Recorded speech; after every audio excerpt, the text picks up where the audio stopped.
Here we go from Heinz Field as Chris Boswell tees it up and boots it away. Taken in the end zone.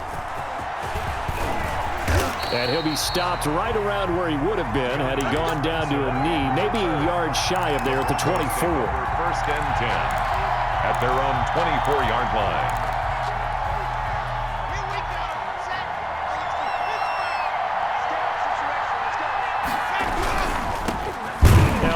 Carry here for Philip Lindsay. And he'll wind up losing yardage here back at the 21-yard line. It was Bud Dupree fighting through and making the tackle. A 3-yard loss to start the drive. They'll look to make that up and then some on 2nd and 13. Block gonna throw. Open man, that's Noah Fant, the tight end. That catch good for only a yard, and it'll be 3rd down. Well, they were unable to make anything really big out of that, but it's not a bad idea to find your tight end and give him an easy completion and keep moving things forward. Almost his bread and butter. It's a good running back dive play. He's got his big tight end, Fant, and he'll be corralled right around the 34. Lock on target to Fant for a Bronco 1st down. You don't always expect tight ends to be big in terms of run after the catch, but after that play, he joins a growing band of players that's putting that stereotype right on its ear. And out of bounds on the other side of midfield at the 45. That's good for 21 yards and a 1st down. Operating out of Steeler territory now. Here's 1st and 10 at the 45-yard line. Now Locke. Into a double team, and it's intercepted. Picked up by MINKAH Fitzpatrick. That right there is the inauspicious start that they were hoping to avoid, a turnover on the first possession. I love how you use those college-bound words like that, inauspicious. Well done. I really appreciate that. But here's the thing for me. I'm just wondering if their game plan is incorrect. You know, I think they felt like they could come in and throw it around pretty well. That interception early, they may rethink how they go about attacking. That'll set them back with a loss of 3 on the play. And that'll make this a 2nd and 13. I can't believe they even let you play. No space. 51, Mike 51. I'm coming after you. Now it's Roethlisberger. Is this intercepted? It is. It's intercepted. A.J. Boye with a pick. And they'll start with great field position at the 41-yard line. Well, certainly not how he wanted to start his night. First throw of the game, an INT. Yeah, it's not easy, but he's got to try and wipe that one away from the memory banks. And let's face it, it's not often a quarterback and a defensive back have a lot in common. But one thing, because they have these individual type plays, they've got to have short memories, don't they? DB gets beat, wipe it away, quarterback throws a pick, has to do the same thing. Options galore here, 2nd and a few inches.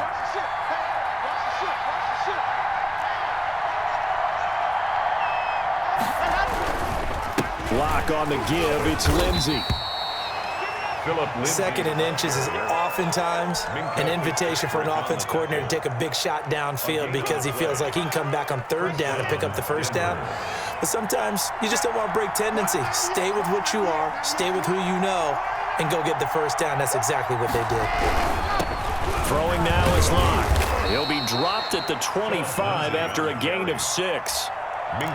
That's a really nice job by them picking up the run blitz and detecting it and blocking it and turning it into a nice run. And a lot of times you think if you blitz a running play, you're going to smother it.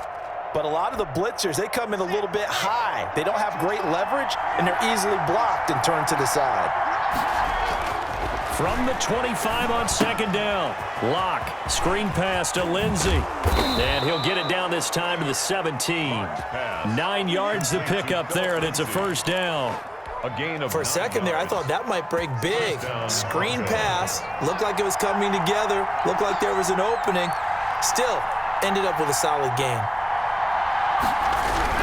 Now Gordon on 1st down, and he'll be taken down as that will take us to the end of the 1st quarter of play. We're scoreless after 1.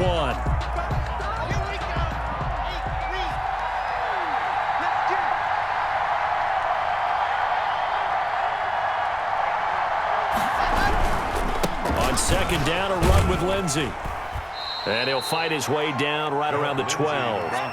Another 2-yard gain there, but they'll need to do better this time. It's 3rd and 6. It's a gain. Well, he hasn't made much of an impact in the running game thus far, and after that last run, not much is going to change in that area. He hasn't been able to get anything going, and really the offensive line not helping him much. And this play goes nowhere. Losing yardage back to the 15. 4th down now after a loss of 2. This defense is really flown around in the first half. They've gotten to the ball carrier before they can really get started. Offense got to come up with something else in order to try and get this running game going.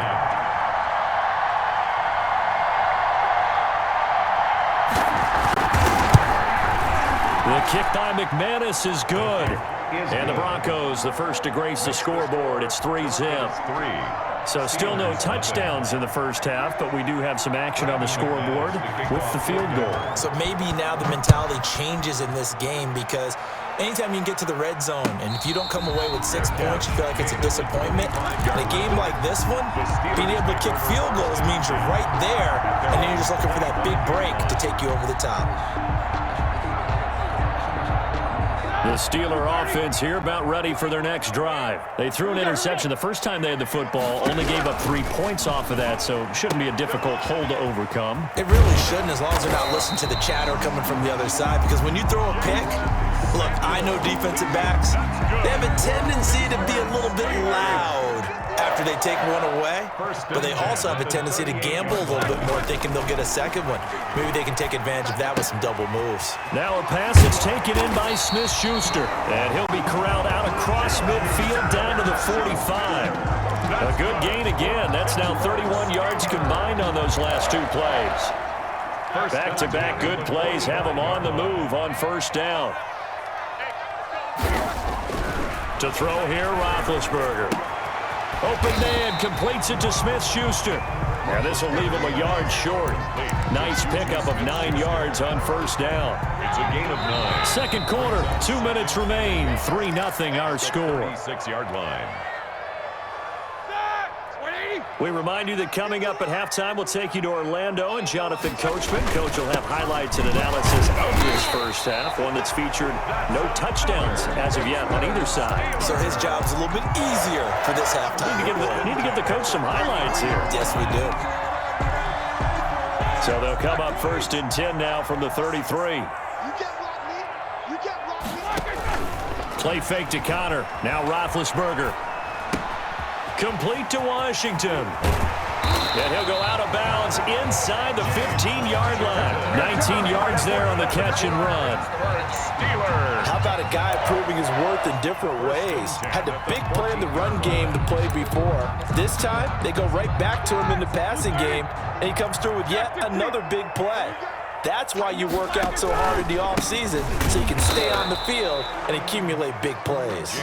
Now the Broncos are going to call the first of their timeouts as they'll talk things over prior to this upcoming second down play. 2nd and 11 at the 15-yard line. 2nd and 11 now.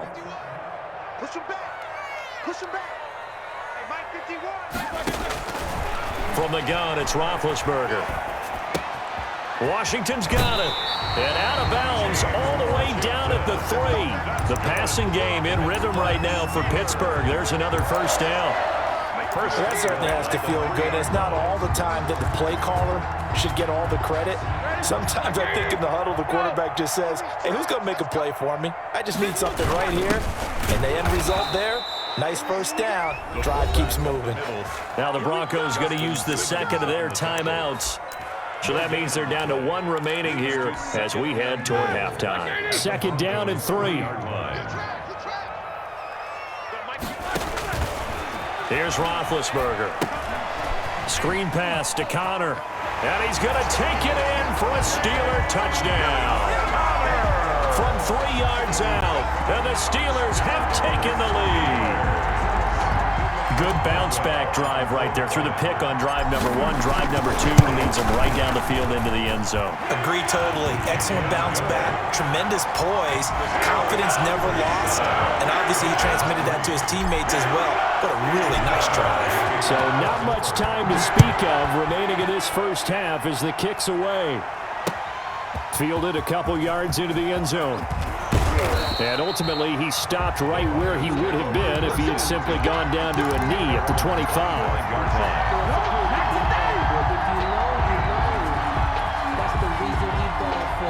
The Broncos onto the field, ready to start their next drive. Inside of a minute left in the half. Does the fact that you're down on the scoreboard influence what you do, or I guess don't do on this final drive? It certainly does, but what influences me even more is who I've got running my football team out on the field and the weapons around him. Can he make a play? Can he get into someone that we're going to trust to take care of the ball? If that's the case, I might push it a little bit here and try and get something before the half runs out. Throwing his lock on third down. He's got his tight end, Jake Butt. And they get him down, but not before he takes it across the 40-yard line. Denver has a first down on the 15-yard play. Pressure comes, and the Steelers take him down. I know I spend a lot of time talking about how tight ends in a lot of cases now are pumped up wide receivers, but they're still big people. He used that frame right there to absorb a really big hit on him and held on to the ball. Welcome back. Halftime over. We are ready for quarter number 3. Alongside Charles Davis, I'm Brandon Gordon. Brendan McManus to kick off for Denver. So time for the second half as the Steelers have the lead, and they will also be receiving the football here to start the third quarter.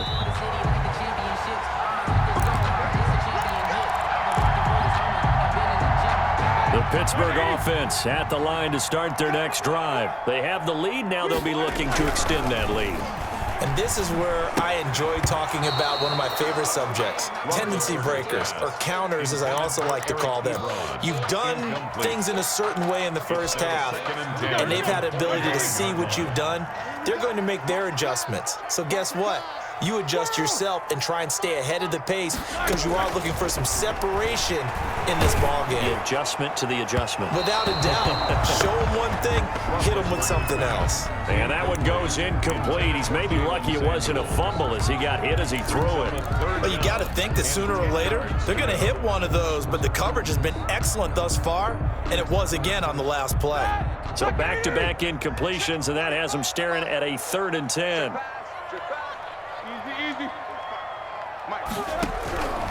From the shotgun, it's Roethlisberger. And that is incomplete. A.J. Bouye, the fine cornerback, there to make the play defensively. As a defensive back, you have some weapons at your disposal that we don't often talk about. And you can read the receiver's eyes, you can read his hands, and you know that the arrival of the ball is imminent, and that allows you to make a play on it and oftentimes knock it away. 56 yards, the punt that time, 12 on the return. And the Broncos take over, first down and 10.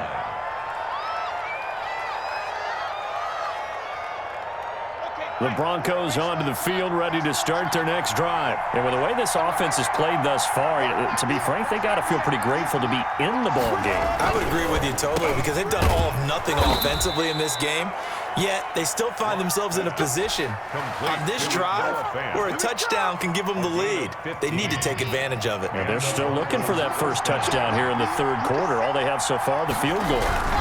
On 1st and 10, it's Lindsey. And he's going to take this one up only to about the 44-yard line. Just a yard on the pickup there, and it'll bring up a 2nd and 9. I have to think a major focus of the halftime meetings had to be figuring out how to create space for the running game to get operating. Well, what you pointed out to me at half seems accurate. That line has struggled to sustain blocks. Yeah, I would agree with that totally. They've got to focus on staying on their double teams at the first level, make sure that block's secured before they slide off and try and chip someone at the second level. They're looking for Judy, but it's intercepted. Picked up by MINKAH FITZPATRIck. And a super return as he gets us all the way down inside the 25-yard line. I tell you, Brandon, it seems like this guy's been all over the field so far. That's his 2nd interception of the game. And so much of playing defense in the NFL, especially when it comes to defending the pass, is all about positioning and technique. And this is fantastic work on both fronts there. On 1st and 10 is counter. That's going to wind up a loss of a full 3 yards on first down. This defense is just flat getting after it. They have not given up much of anything in the run game. Case in point right there. So now they have to contend with 2nd and 13 after the first down run goes backwards. And now a throw here secured by his running back out of the backfield. And he'll be out of bounds as he gets this down to about the 21 or 22. Oh, I came to my feet on that one. I thought he was getting close to breaking that one big, but in the end, give some credit to the defense, finding a way to get to him and forcing a 3rd down. That went into the hands of his tailback, Samuels. And out of bounds all the way down at the 3. They're able to convert on 3rd down, and that sets up a 1st and goal. 1st and goal at the 3-yard line. Check 25, check 25, check 25. Watch the safety creep. They'll try to run it. This is Connor. And he's into the end zone. Touchdown, Steelers. James Conner, his 2nd touchdown of the night. And the Steelers capitalize on this short field as they take it in for 6. Makes the score. Boswell good with the extra point, and that pushes the lead up to 11. Boswell now to kick it away after the touchdown. And this carries into the end zone.